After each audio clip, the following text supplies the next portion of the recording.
Hey, what's going on, everyone? Obscure Edge here. Today I'm going to be bringing you guys a review of the Turtle Beach Stealth 600. This is compatible with PS4 Pro and PS4. Even though it doesn't say it on the box, because it's just a USB dongle, it actually is compatible with PC as well, and you could actually get a Turtle Beach app, which helps you control it and stuff like that. So, yeah, let's get right into the review. Just to clarify, guys, this is Gen 1. The reason why I know it is because my USB dongle for it is actually a lot bigger. On Gen 2, they're about really small, whereas this one's a good length. The Gen 2 has a couple of different improvements and stuff, but I wasn't able to actually find a review on the Gen 1s. I can't even find them for sale brand new anywhere. I got this used for £40. Which to me was pretty good because most wireless headsets right now are running anywhere between 100 and up. And I've been wanting a good or decent wireless headset just because I was using iPod headphones, and I hate them the way they sit in your ear. And for gaming, it's absolutely atrocious. You can't hear nothing coming up on you. So I really needed to get something that was wireless. You could just get up, go for a wee really quickly. You don't have to worry about getting snagged on your headset like I was constantly, which was absolutely annoying. So let's just get into the details of the sound quality, and then right now we're currently using the Snowball as a microphone. We will switch over so you guys could hear the wireless microphone on the Turtle Beach as well. But let's quickly go over the aesthetics of the Turtle Beach. Aesthetically, the Turtle Beaches are quite lightweight. There's not much to them. They don't really press on my head like a sardine can. Like my X1s, they really pushed on my head. It felt like someone had a vice grip around my head, and it was just giving me a really bad headache every time I wore them. There's Turtle Beach logos all over the place and on the top of the headset. They really like to show off, obviously, their product. And if you're streaming or gaming, they want to be making sure people could see their logo at all different angles, even within the ear, which I guess is a cool feature, but also unnecessary. The right headphone doesn't have anything to it. It's just a headphone. It's just flying solo dolo. There's not much to it. The left headphone, on the other hand, is where all the juicy bits are. So your mic collapses down or collapses up. When it is in the up phase, it does just cancel it out entirely. I guess there's like a little mechanism with inside. Once it hits a certain level, then the mic will become active, which is a nice feature. You'll know when it's active because you'll hear it on the headphones. When you pull it down, it'll beep to basically let you know that the mic is going to be operational at that time. If you put it up, it'll let you know that it's now canceled out.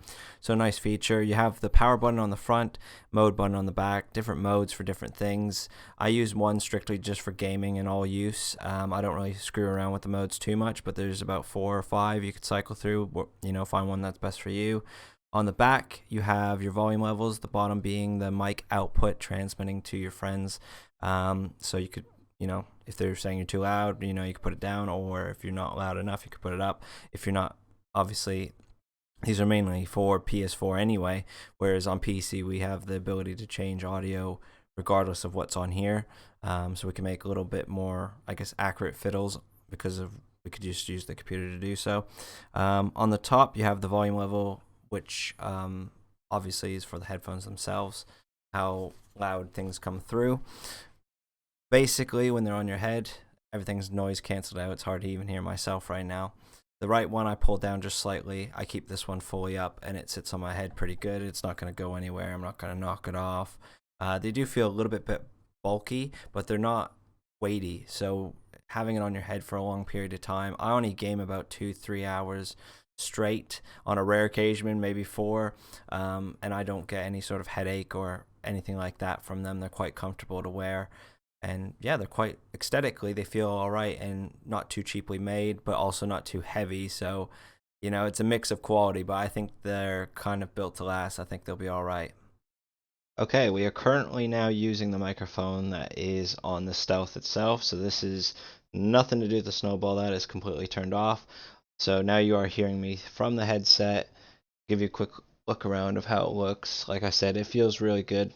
It's very comfortable. It's not going to go anywhere. It doesn't give me any sort of headaches. I did find out I need to backstep a little bit, and I do apologize.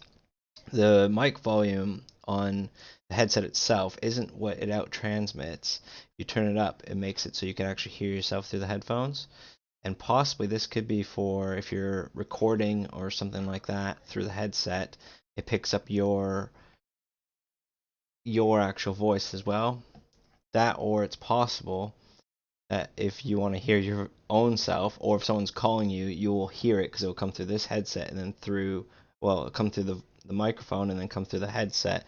I'm just going to turn it all the way off because I don't want to hear myself. But yeah, I guess I was a little bit confused. I thought that was a mic out transmitter, like basically to turn up the volume of the microphone, but it doesn't seem to do that at all.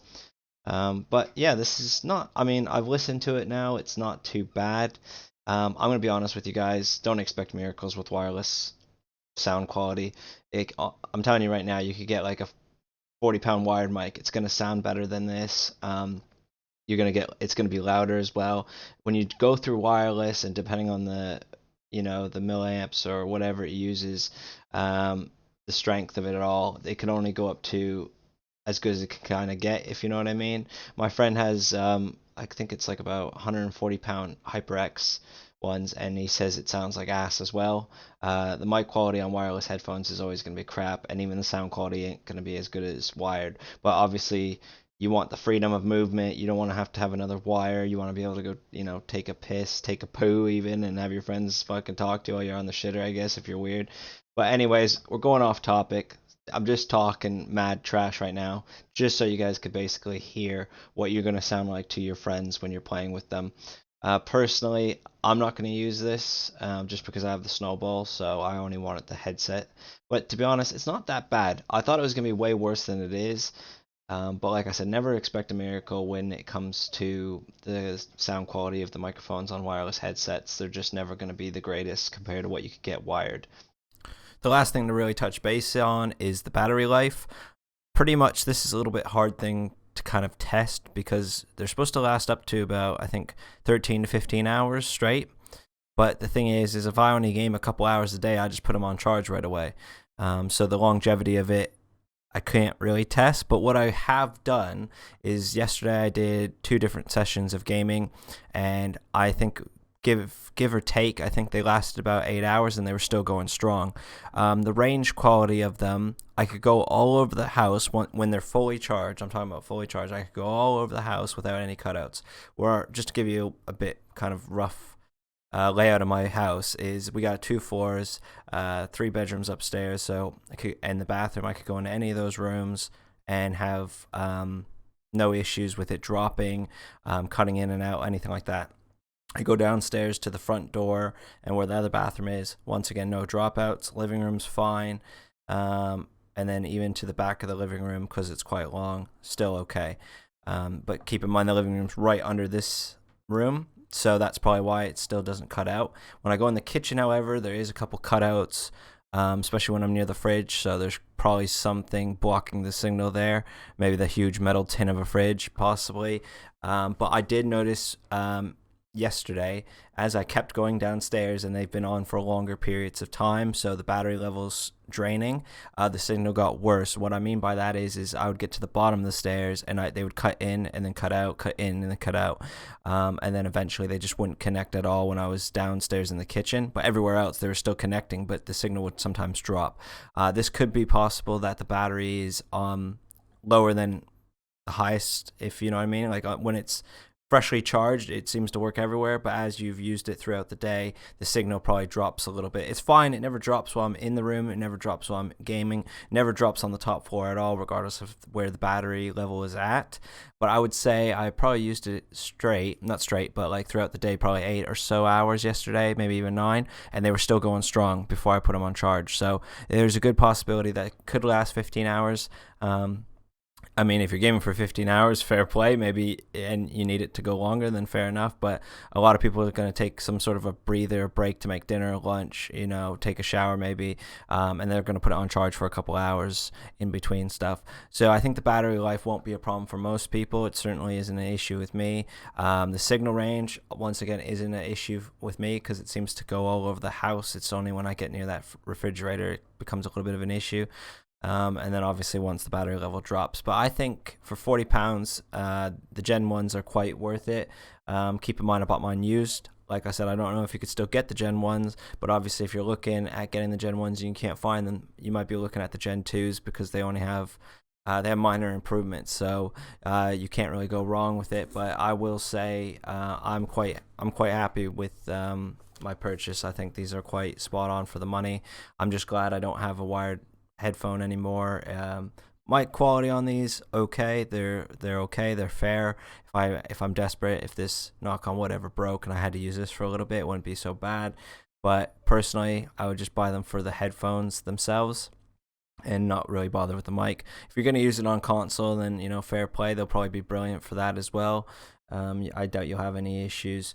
The only thing I would say is they could be louder, but like I said, there is a program to improve that. As the Turtle Beach app, I can't seem to get any options to really come up. It just basically says what I'm using. It's like you open up the app and it's like Turtle Beach 600 stealth, and I'm like, oh, sick. And then no options. There's nothing to click on. So it's just like a pretty photo of what I'm wearing. I'm like, oh, sick. Yeah, I'll just leave that freaking running in the background on my processes. Close that shit. Got rid of that. So I got a separate program anyway, but I think for the money, I think these are quite good. If you're going to be looking at Gen 2s, I think they'll be decent. I think the Steel series, though, if you want something a bit more smaller, might be a bit more up your alley, but I do believe they are heavier from what I've read on the reviews and stuff like that. All right, so that pretty much sums up the review about the Turtle Beach Stealth 600s. Pretty decent for £40. I think I got a pretty good bargain for what I need them to do. If you're looking at Gen 2s, they're over £100 unfortunately on Amazon, but you could also look at the Steel series because they're around that price as well. Just look at the reviews and the build quality and the size to see what's going to best suit you. Luckily for me, these sit perfectly. I don't get a headache, and that's all I could ask for in a headset. They do look a bit bulky, but they're lightweight, so I mean, besides that, it doesn't really bother me too much, to be fair. So that pretty much sums up the review, guys. Hopefully you guys enjoyed it. If you have any other questions about them, just please put it in the comments. I'll do my best to assist you. If you just need my opinion on a different type of wireless headset or anything like that, or even if you want to ask about the Snowball, I'll do my best to also assist you there. But until next time, everyone, happy gaming, and I'll see you on the next one.